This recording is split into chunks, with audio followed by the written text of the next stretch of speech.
Roadway construction sites are some of the most dangerous places to work in America. As a trained flagger, you will be responsible for the safety of yourself, workers, motorists, bicyclists, and pedestrians. This video is intended to clarify your role, responsibilities, and safety measures, helping to reduce confusion, accidents, injuries, and claims from accidents. After all, work zone safety depends on you. Your personal safety is your first priority. It involves preparation, parking, PPE or personal protective equipment, and a safety orientation meeting. Before heading to the job site, prepare an equipment bag for your safety and comfort. Many of these items will likely be required by your employer. Be sure you carry your Washington State approved flagger card on your person. You'll also need sturdy work boots, shirts with sleeves, long pants for all weather conditions, and a horn or whistle for emergencies. For your comfort and safety, bring hearing protection, gloves, safety glasses, and a first aid kit. Be prepared for all weather conditions with sunscreen, rain gear, an extra jacket, extra socks, and insect repellent.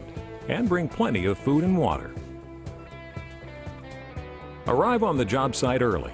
Park your personal vehicle in a safe location away from the flagging station or as designated by your supervisor so as not to cause an obstruction or visibility hazard. Do not carry or use devices such as a cell phone, pager, MP3 player, or radio. They may distract your vision, hearing, or attention. Two-way radios should be used for communications between flaggers to direct traffic or ensure flagger safety. There are several items that all flaggers must wear as an outer garment. These include a high-visibility ANSI-approved Class II vest or safety garment and a high-visibility hard hat. Both must have the required amount of retroreflective material. The safety garment must be fastened and provide 360-degree coverage of the torso.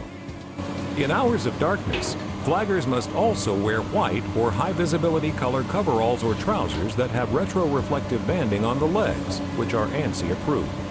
When snow or fog limits visibility, pants, coveralls, or rain gear in a highly visible color other than white must be worn.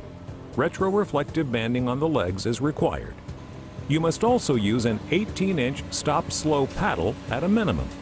Either an 18 or 24-inch stop-slow retroreflective paddle shall be required while flagging at night. All paddles must be MUTCD compliant. Before starting any job, it's required that you receive an orientation to familiarize you with the job site. The orientation should include, but not be limited to, the flagger's role and location on the job site. Remember, flaggers must never be assigned other tasks while engaged in flagging duties. The location and planned movement of work vehicles and equipment at the site. Job site traffic patterns. Communications and signals to be used between flaggers and equipment operators. An on-foot escape route. And any other hazards specific to the job site.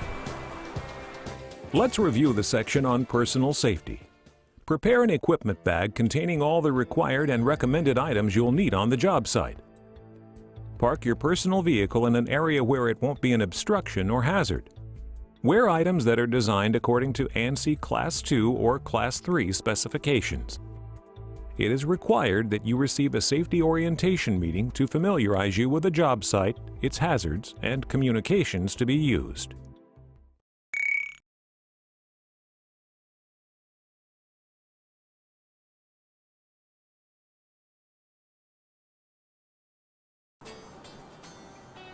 Prior to the beginning of your flagging duties, you will need to put out advance warning signs. These are required whether the flagging operation is for 1 minute or all day. There are no shortcuts. Check that you have the correct number and types of advance warning signs and stands needed for the operation. Signs and stands should be compliant with NCHRP 350 crash ratings. When parking your work vehicle, find a safe place on the shoulder of the road to unload your signs. Always use your warning beacon and hazard lights so road users will notice your position. This is your first warning to road users. Follow these other safety precautions when installing your signs. Do not exit or unload from the traffic side of the vehicle. Unload on the safe side, away from the traffic lane. Do not cross the lane of traffic to install your signs. You should be on the same side of the road as your vehicle. After all, your lights are flashing to get the attention for that location, not the opposite side of the street. Watch your back and your partner's back. Always mount the sign on the right side of the road and make sure that it is clearly visible and does not block or conflict with other required signs. The number of signs and distance between the signs will be determined by the speed of traffic. Refer to your Washington State sign placement chart. On roadways with a speed limit below 45 miles per hour, a 3 advance warning sign sequence is the required minimum. With a 45 mile per hour or higher speed limit, a 4 advance warning sign sequence is the required minimum. Warning signs must reflect the actual condition of the work zone. When not in use, advance warning signs must be turned, covered, or removed. Just be sure to follow the same safety precautions during removal as during installation. Now, let's review techniques for proper sign installation. Make sure you have the proper type and number of signs needed. Your work vehicle should be parked on the shoulder with warning beacons on. Your vehicle is your protection. Exit and unload your vehicle from the side away from traffic. Do not cross lanes of traffic to place signs. Watch your partner's back. Use roadway speed to determine the number and placement of advance warning signs. When not in use, remove or cover signs.